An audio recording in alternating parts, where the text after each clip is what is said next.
Hey there, Patty Dominguez here, episode 108. Thank you for being here. Today is a solo show, alternate weeks, right? So I'll do an interview, and then on the opposite weeks, I'll do a solo show. So today's a solo show, just you and me and you hanging out. And today I'm talking about how to know if you are working in your core purpose. Because the thing is, as entrepreneurs, there are many entrepreneurs that I talk to that have a myriad of ideas, and say, oh, I could be doing this and I could be doing that, or I could be doing here, I could be doing there. So within all that, how do you know what is truly your core purpose? How do you know if you should be writing something out or if it's something that you can also let go of? Meaning, if you're working toward your core purpose and you're testing out different concepts, how do you know if in fact, if it's time to pull the plug on something, if it's time to let it go? And so really simply, I have been there through this journey, right, since January of 2013, and I can impart some of the things that have worked for me, and certainly to show what happened with me and when I really understood what my core purpose is, and when I really got into a place of knowing.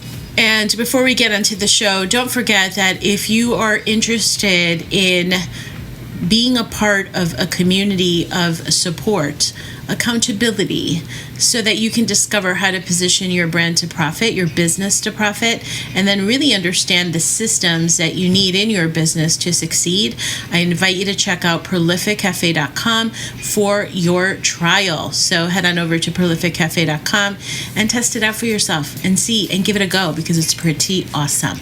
All right, and here we go with the show.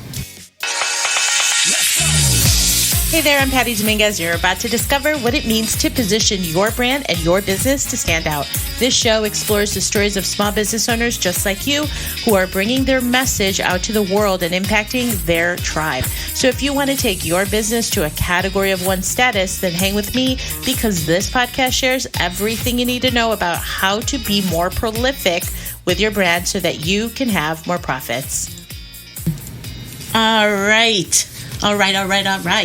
This episode, core purpose. Let's talk about your core purpose.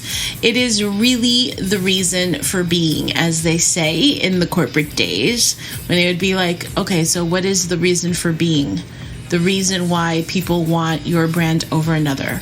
And so really understanding that if you have your mission, a real mission that's tied to a purpose, finding your purpose, that core purpose that you can share with others, is really a game changer.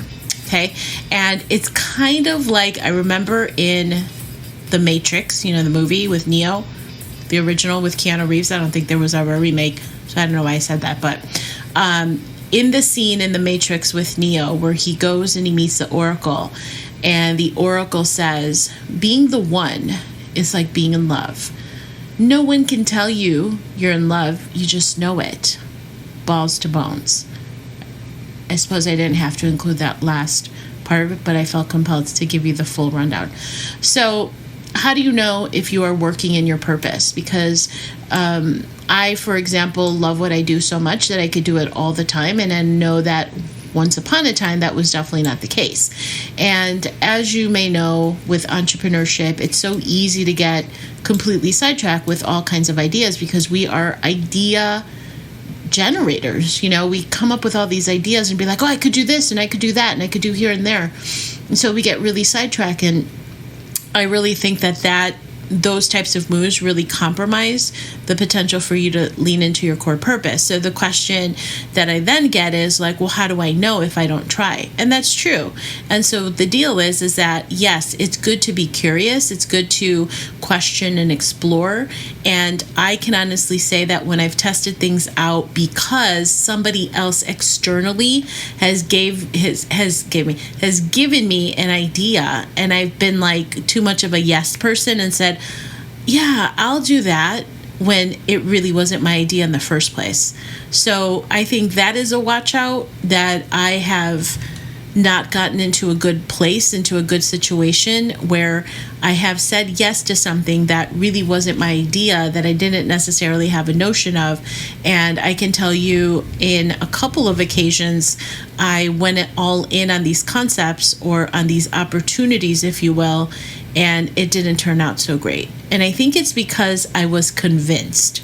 And as I remember, because I was in an MLM for a hot minute in 2009, I remember there was a top earner who said, a person convinced against their will is of the same opinion still. And I love that, because as I look back, and it's all experience, right, that's giving me feedback, the times when I was convinced of something, I was like, yeah, let me go ahead and do that. But it really wasn't something that I wanted to do. And inevitably, I found my way getting out of it because it wasn't fulfilling. So the first thing to look out for is, are you saying yes way too soon when it's not a yes? It's not a hell yes. It's not a yes that you would have thought about doing.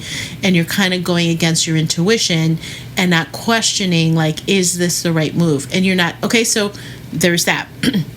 There is a difference, though, when you're in a mode of exploring, right? So say that you're working on something exploratory and you're testing out whether it's a new project or, a different angle to what it is that you offer. It's okay to explore. I've done it too.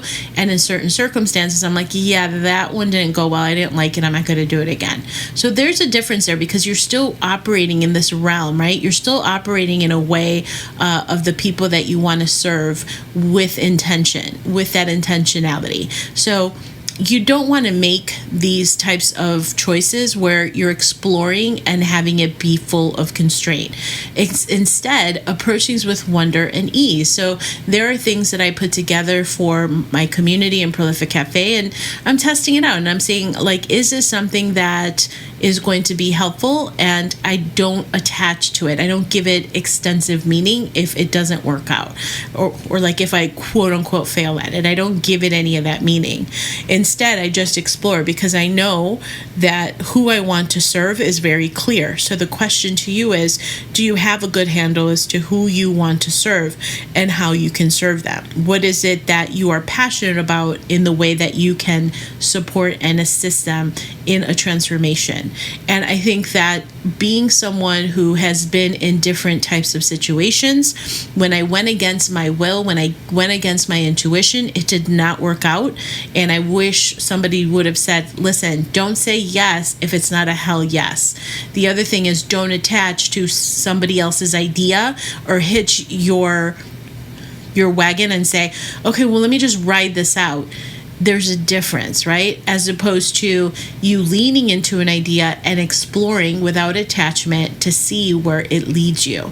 So I think that first part of it is really going intuitively and asking yourself, is this really something I want to do? Is this something that I'm tied to the extent that I'm willing to invest my time and attention in?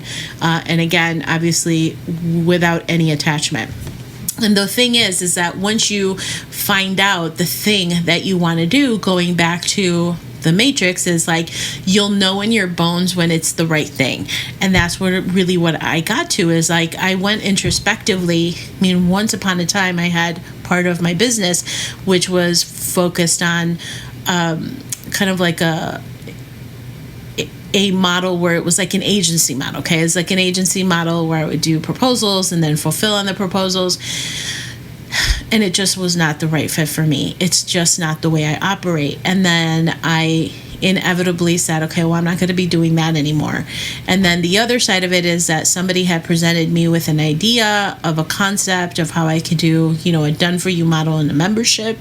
And then I said, okay, yeah, let me do it. It wasn't my idea. I leaned into it. Why? Because I did it for the money. And that is the wrong reason to do something, as opposed to really finding what it is that I wanted to do, exploring different concepts, options, things that fill me joy, and just leaning in curiously and saying, well, what if I try this and what if I try that, with no attachment? It's such a difference. So if you're doing things solely for money, I got to tell you, it's not going to be potentially fulfilling, as opposed to really finding the thing that lights you up and then just knowing, just being of service. And so that's how I came to my core purpose, when I really, really understood and then moved to knowing that this is what I'm supposed to do. And yes, it does go alongside with this whole concept you may have heard of, like, you need a why that makes you cry. And in part, yes, that is the case. Something that is a big emotional driver for you that you're really, really passionate about. So how do I know that you find my core purpose? Well, it's like the Whitney Houston song, I tried to sing, but it didn't come out. I get so emotional, baby. That song, yeah, that's what I think about, is that you're really emotional about it. Like, it makes you genuinely happy. You'll know, because it's the kind of work that you can do all the time. You think about creating more. You think about creating a better experience for those you're serving, or what else you can bring to the table that's going to help them and or your community. You feel a deep sense of inner peace, that you are exactly where you are supposed to be. And that's how you know the core purpose. And truly, when I really understood it at that level, when I really knew that that's what I was supposed to be doing, it's like things just kind of settled into place. And anytime I get into my head and I start to overthink something, is when I'm like, okay, I'm sabotaging, I'm going back to my old ways. So I want to bring it back to you. Take a look, take inventory of the business that you have. Does it light you up? Is it something that you can explore new ways of putting yourself out there, of delivering the transformation or the promise of what you have? Are you fulfilling on that promise, and then in the way that you're doing it, right? Because some people just want to do one-on-one coaching. Other people want to do group coaching because that's the way that they want to deliver it. Other people want to build a community and have a membership, and then other people want course only. So it really is up to you. The luxury that we have is that we can build our business any which way we want, but don't be tied to the outcome, and instead just really check in with yourself, go inside, check in internally and say, does this light me up? Is this something that I want to do? And let go of the money side of it. Because as weird as it sounds, and you're probably like, all right, is like the money will come when you are tapped into that space of knowing. And it only comes from trial and error, leaning into things without any attachment, and feeling good about what you're putting out there, and just being in integrity and of service, that you are exactly where you're supposed to be. And so with that, I just wanted to share that with you, because I know people have this fear of testing out different things and then not knowing if this is really quitting. Am I quitting too soon? You'll know. If it's something that feels really heavy, that you don't want to be doing, that you're like, oh God, why this is so hard? I feel like I'm carrying like 1,000-pound boulder on my back. This is absolute torture. You're not supposed to be doing it. Because I can tell you, and I had to let go of this whole concept as well, is that when you are in that state of knowing and flow, it's actually where things are easier.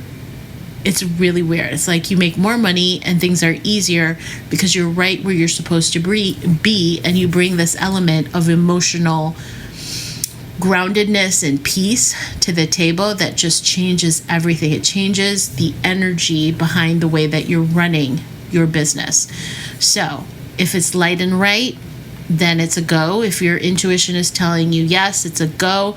And if it feels heavy, if it feels off, if it feels like a lot of work, like you're carrying that 1,000-pound boulder on your back, let it go. And let it go and move on.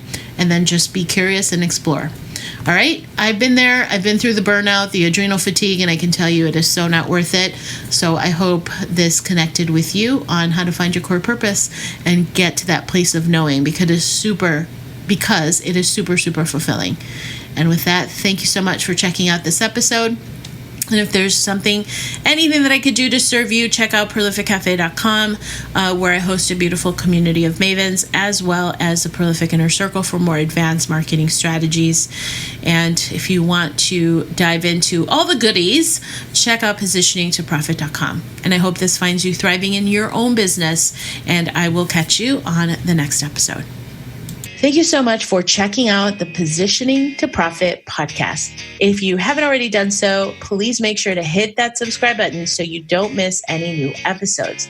And also, it would mean the world to me if you would take a quick moment to leave a rating and review on iTunes, Stitcher, SoundCloud, or your favorite podcast player. It really helps to get the word out about the podcast and, of course, the featured guests. And lastly, please make sure to connect with me on social media. Facebook, Instagram, Twitter, LinkedIn, I'm on all of them, and use hashtag positioning to profit so that I can search you out and connect that way too. All right. Thanks so much. See you next time.